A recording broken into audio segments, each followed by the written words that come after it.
নমস্কার বন্ধু, কেমন আছেন সবাই? আজ আবার চলে এসেছি নতুন একটা রেসিপি নিয়ে। আজ বানাবো পালং মটর রেসিপি।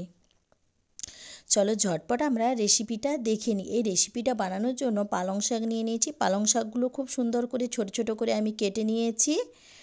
কেটে নেওয়ার পরে আমি কড়াইতে বসিয়ে দিয়েছি তেল গরম হয়ে গেলে তেলের মধ্যে আমি দিয়ে দেবো গোটা জিরে, গোলমরিচ আর তেজপাতা। এগুলো সবগুলোকে খুব সুন্দর করে ভেজে নেব। এগুলো যখন খুব সুন্দর করে ভাজা হয়ে যাবে তখন একটা পেঁয়াজ ছোট ছোট করে পাতলা পাতলা করে কেটে রেখেছিলাম, সেই পেঁয়াজটা খুব সুন্দর করে ভেজে নেব।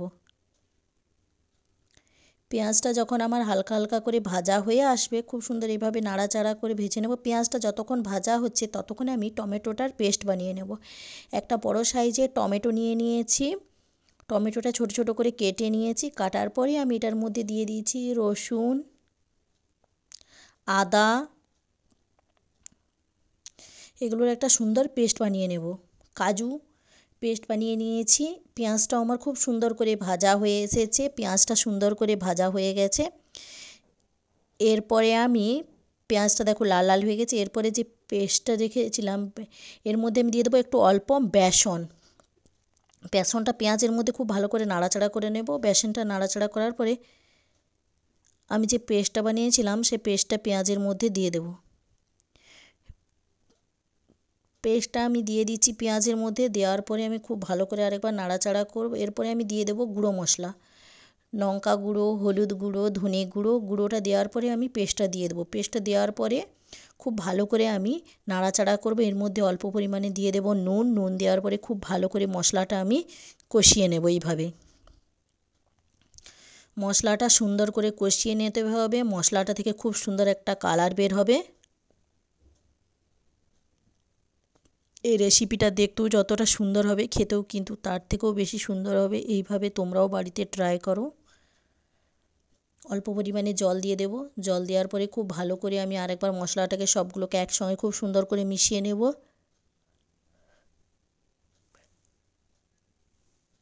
এরপরে আমি ঢাকা দিয়ে খুব সুন্দর করে মশলাটা কষিয়ে নেব। ঢাকনাটা 2 মিনিট পরে খুলে নেব। মশলা থেকে খুব সুন্দর একটা তেল বেরিয়ে যাবে। মশলা থেকে দেখো সুন্দর একটা তেল বেরিয়ে গেছে। এরপরে মশলাটা আমি আরেকবার খুব সুন্দর করে নাড়াচাড়া করব। নাড়াচাড়া করে নেব। নাড়াচাড়া করে নিয়েছি। এরপরে আমি এটার মধ্যে দিয়ে দেবো ফ্রেশ ক্রিম। ফ্রেশ ক্রিম দেওয়ার পরে খুব ভালো করে আরেকবার সবগুলোকে একসঙ্গে মিশিয়ে নেব। সুন্দর করে মিশিয়ে নিয়েছি। সুন্দর করে মশলাটা কষিয়ে নিয়েছি। এরপরে আমি দিয়ে দেব মটরটা খুব ভালো করে আমি মশলার মধ্যে দিয়ে দেবো। মশলার মধ্যে মটরটা খুব সুন্দর করে সেদ্ধ হয়ে যাবে। এরপরে মশলাটা খুব সুন্দর করে কষিয়ে নেব। এভাবে অল্প পরিমাণে জল দিয়ে দেবো। জল দিয়ে আমি এটাকে খুব সুন্দর করে ঢেকে সবজিটা আমি বানিয়ে নেব। এটা মটরটা যতক্ষণ আমার সেদ্ধ হচ্ছে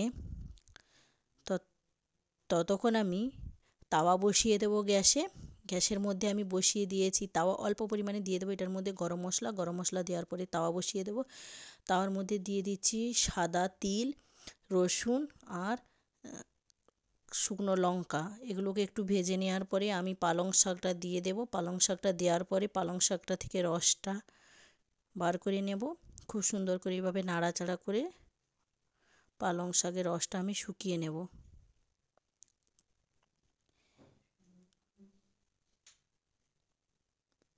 শুকনা হয়ে যাবে। অল্প পরিমাণে জল দেব। পালং শাক থেকে জলটা বেরিয়ে যাবে। এইভাবে নাড়াচাড়া করে নেব।